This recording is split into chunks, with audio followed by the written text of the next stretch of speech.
Good day, guys. Welcome back to the best part of your day. So today, just been reflecting about my life, man. Um, had a pretty tragic event happen to me. I've had so little interaction from females. The last time I got rizzed up was by the barber. You know, like when they start cutting your hair and they just like start doing this to me. I was like, what the fuck? How is this the most action I've got in ages? So yeah, that was a pretty humbling experience, but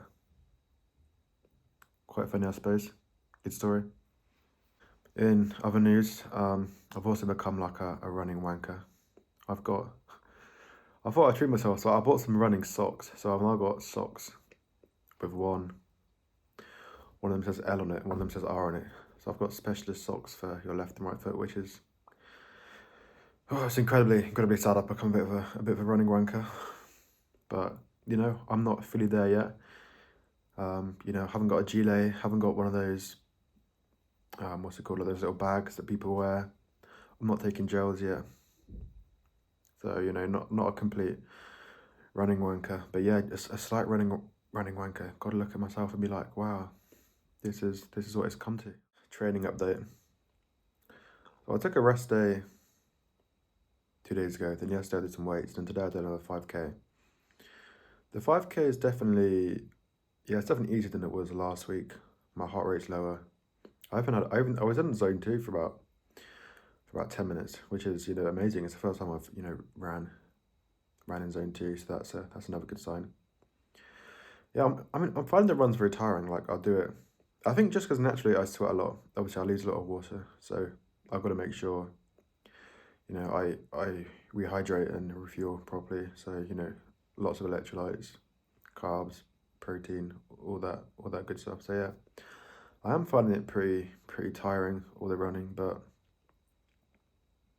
I still love the mental aspect of it. Like, it just really helps get you out of a rut. Like,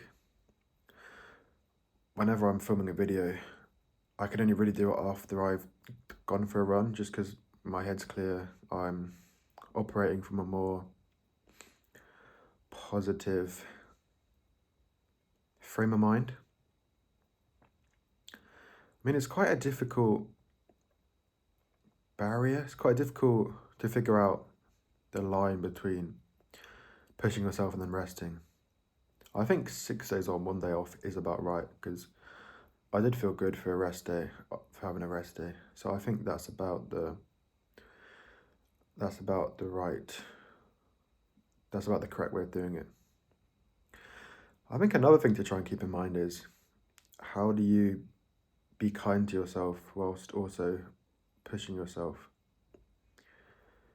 Because you've got to really watch how you speak to yourself, because if you speak to yourself negatively, your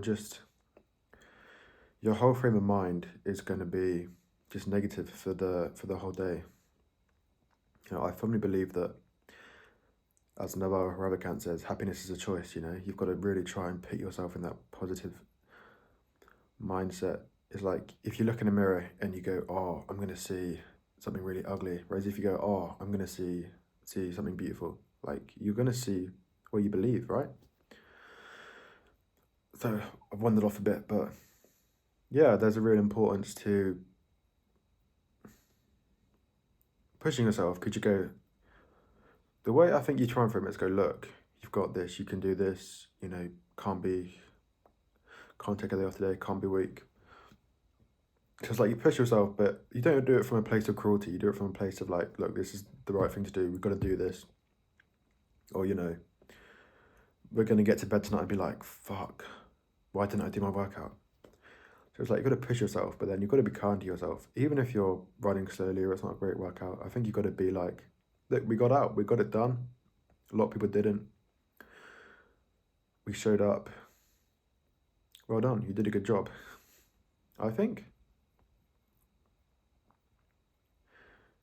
you can't fake confidence. I think that's why you've got to get out and do something, because it's why affirmations don't work right.